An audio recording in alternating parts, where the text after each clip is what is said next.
নমস্কার বন্ধুরা, আরো একটা ভিডিওতে আপনাদের সবাইকে স্বাগত জানাই। তো বন্ধুরা, আজকে ভিডিওর মূল বিষয় হলো বেগুনের চারা আমরা কিভাবে তৈরি করব সেটা নিয়েই আলোচনা করব। তো এই যে দেখতে পাচ্ছেন বন্ধুরা, বেগুনের বেড তৈরি করেছি। তো এখানে কিভাবে বীজটা বসাবো সেটাই আপনাদেরকে দেখাবো। তো বন্ধুরা, বীজ বসানোর আগে আমি কিছু নিয়ম কানুন বলে দেই। কারণ বেগুনের যে মেন সমস্যা সেটা হলো ঢলে পড়ার রোগ। তো আমরা এই যে ঢলে পড়ার রোগটা কিভাবে জমিতে কন্ট্রোল করব তার কিন্তু আগাম একটা ব্যবস্থা নিতে হবে।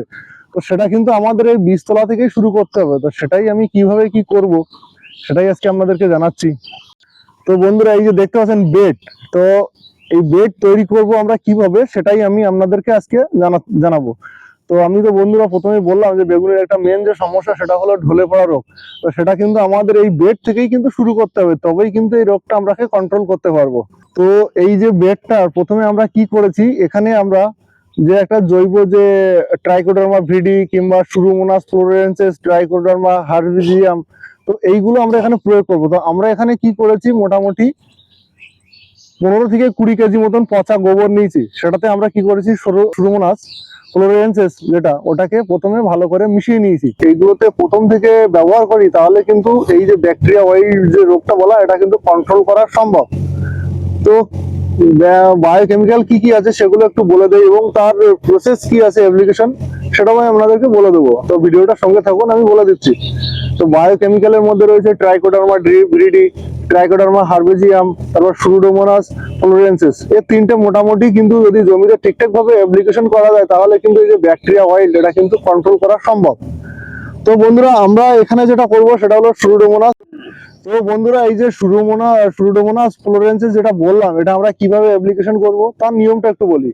এটা যেহেতু একটা বায়োকেমিক্যাল, তো এটার নিয়ম হলো যে পচা গোবর সার, মোটামুটি আমার যে বেডটা আছে তার অনুযায়ী আমি মোটামুটি 20 থেকে 25 কেজি পচা গোবর সার নিয়েছি। সেটাতে কি করেছি, 50 গ্রাম মতন ওই যে সুডোমোনাস ফ্লোরেন্সিস মোটামুটি মিশিয়ে আমি একটা ছায়াযুক্ত জায়গাতে ভালো করে মিশিয়ে রেখে দিয়েছি। মোটামুটি 1 সপ্তাহ পর সেই গোবর সারটা নিয়ে এই বেডে কিন্তু অ্যাপ্লিকেশন করব। তাহলে কি হবে, আমাদের যে ঢলে পড়া যে রোগটা, সেটা কিন্তু এটা আমাদের বেড থেকেই কন্ট্রোল আমরা করতে পারবো অনেকটা। আর তাছাড়া বীজটা যখন আমরা বসাবো, তখন কি করব, বীজের সামান্য পরিমাণ এই যে সুডোমোনাস ফ্লোরেন্সিস মিশিয়ে, ভালো করে মিশিয়ে হালকা মতো শুকিয়ে আমরা একটা একটা করে বীজটা বসাবো। তাহলে কি হবে, এই যে ঢলে পড়া রোগটা কিন্তু অনেকটা কন্ট্রোল হবে। এরপর যখন এই চারাটা মূল জমিতে আমরা নিয়ে বসাবো, তখন কিভাবে বসাবো সেটাও আমি আপনাদেরকে দেখাবো। তার কি নিয়ম কারণ আছে, আমরা কিভাবে সেই মূল জমিটা তৈরি করবো সেটাও আপনাদেরকে জানাবো। কিন্তু আপনাদের কিন্তু বীজ বসানোর যখনই বসাবেন, তখন থেকে কিন্তু আপনাদের মূল জমিটা আপনাদের তৈরি করা শুরু করতে হবে। তো মূল জমি 3-4টে ধাপে কিন্তু আপনাদেরকে তৈরি করতে হবে। তাহলে কি হবে, এই যে ঢলে পড়া রোগটা অনেকটা কন্ট্রোল করা যেতে পারে। আমি বলবো না যে 100% কন্ট্রোল হবে, কিন্তু অনেকটা কন্ট্রোল হবে। তো জমিতে যদি নিমাটোরাইড ভাইরাস থেকে থাকে, সেক্ষেত্রে কিন্তু যে কোনো ধরনের বেগুন গাছ কিন্তু টিকবে না। কারণ আমি একটা বছর কি করেছিলাম, যে এখন যে গ্রাফটিং যে চারাগুলো আছে, তো নিচে থাকবে আপনার বন বেগুন, উপরে ভিয়েনা 212 ছিল।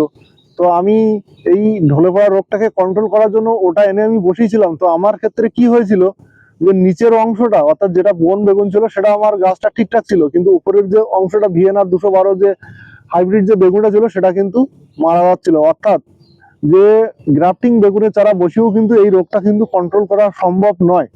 এটা আমার পার্সোনাল এক্সপিরিয়েন্স দিয়েই বলছি, ঠিক আছে? তো বন্ধুরা, আমি যে প্রসেসে বললাম, এটা ভাবে যদি আপনারা বীজটাকে বসান, তাহলে কিন্তু অনেকটা এই যে ঢলে পড়া রোগটা কিন্তু কন্ট্রোল করা সম্ভব। আর দ্বিতীয়ত আসি, এটা কিন্তু এই যে ওষুধটা বললাম কিংবা যে বায়োকেমিক্যালটা বললাম, এটা কিন্তু আপনারা নর্মাল দোকানে পাবেন না।